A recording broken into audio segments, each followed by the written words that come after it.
Hey everybody, John here in Maryland, K-12. Looking at this Abbey Zwerner case again. This is part 4 of what's probably going to be, I probably have one more and then I'll wrap it up. In this one, we're talking about immunity. The superintendent and the principal basically walked off scot-free while the assistant principal was left to bear all the blame. I don't like that, and I'm going to tell you why specifically. If you missed parts 1 through 3, 1, 2, and 3, you can catch them on Maryland K-12. You can go to my YouTube channel. They're out there, and I would encourage you. But you don't need to know that to understand what I'm getting at today. Just a quick reset on what happened in case you're unfamiliar with it. On January 6, 2023, a student came in at Rich Neck Elementary in Newport News, Virginia, and shot his teacher. She's still alive, and she's now suing, etc. So the teacher was not killed. The 6-year-old brought a gun from home, and the lawsuit originally named four defendants. It had named the board, the superintendent, the principal, and the assistant principal. All of them were let off as being immune and were granted immunity except for the assistant principal. Why? Because according to Virginia's law, they exercise, or they enjoy what's called sovereign immunity, which means that you work for the government, you're acting on behalf of the government, that you are immune from such charges, but only under simple negligence. And so the question then became, was what happened here simple negligence, or was it gross negligence, or what they call willful misconduct? I'm no legal expert here, but the law basically decided that Ebony Parker, who was the assistant principal, she was guilty of gross negligence, and the other three, the board, the superintendent, and the principal, were guilty of simple negligence, and therefore they were given immunity. This is a real issue, and this was given by Judge Matthew Hoffman, and then eventually it led to a $10 million verdict they sued Ebony Parker. The school system left this assistant principal out to defend herself. They didn't defend her. They didn't do anything. They just said, good luck to you. I think that may had something to do with because she resigned. I don't know all those details. Now, look, before we go any further, I want you to understand, I'm not sitting here trying to defend Ebony Parker. I think that she needs to be held accountable, and I think that she is being held accountable. But I believe that the others need to be held accountable too. Maybe not the board, but certainly the principal and the assistant, or the principal and the superintendent. And I'll tell you why.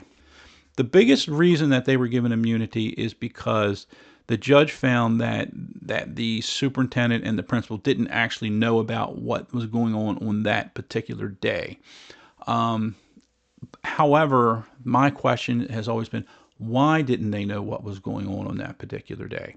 They didn't know because nobody told them. Ebony Parker, Dr. Parker, the assistant principal, she knew what was going on, and she didn't go and tell anybody. She just kind of pushed it away. Why not? Folks, the fact that Ebony Parker did not go and interrupt the principal in her meeting or whatever speaks volumes about the culture in this particular school and school system. According to a lot of the testimony that's come out, a lot of stuff that's been written in the public record and discourse right now, discipline was suppressed, attendance and accreditation was more important than discipline. Teachers were discouraged from escalation, meaning reporting to the next level up.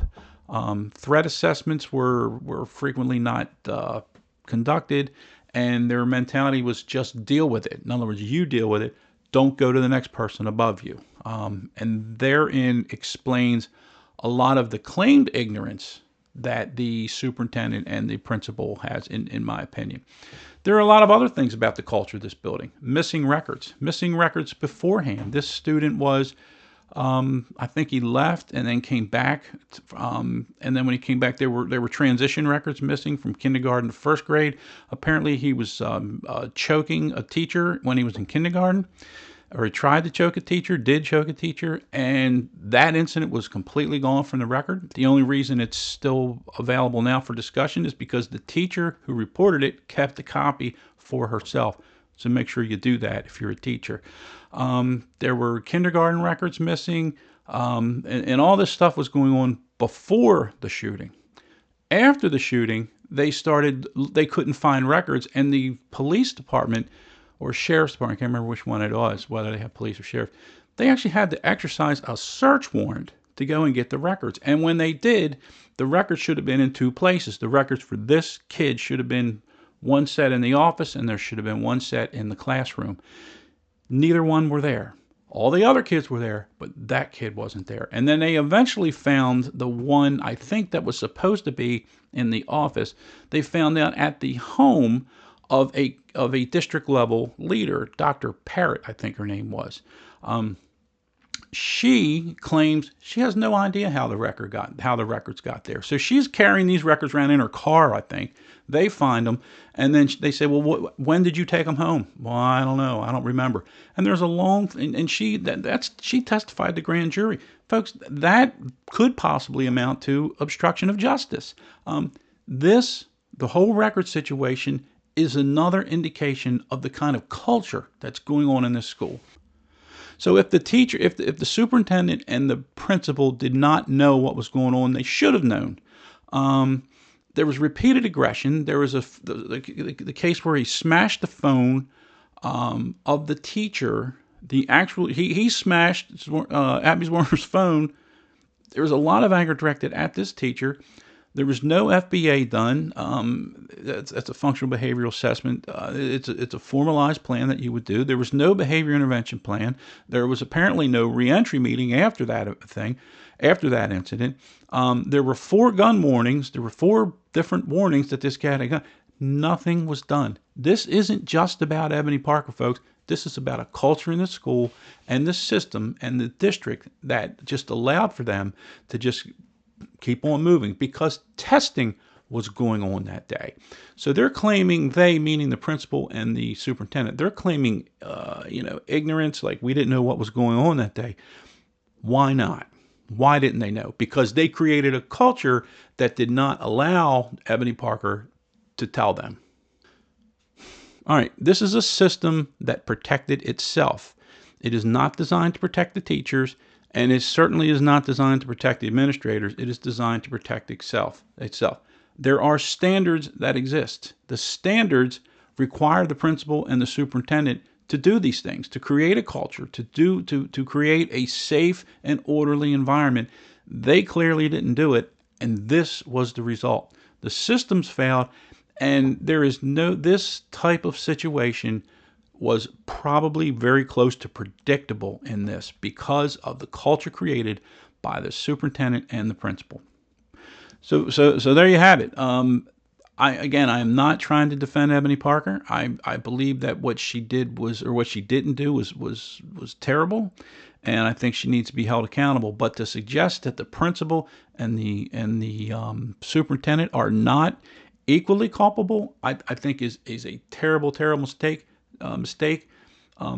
Every standard in education in Virginia and just about every state in the nation requires these types of things to be dealt with at the at the principal and superintendent level. Why weren't they? Because the principal and the superintendent, they didn't care about it. It wasn't part of their culture. This school just went about its business.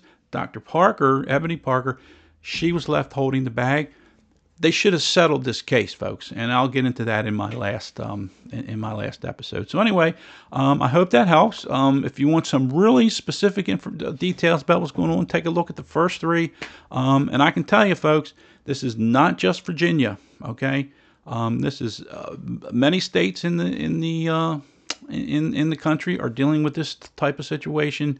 So you really need to keep your eyes open. And when part 5 comes up, which will be probably in a week or so, I'll wrap this all up. I'll give you some final thoughts, and we'll look at what it means for your particular school system. So anyway, I hope that helps. Thanks. Have a great day.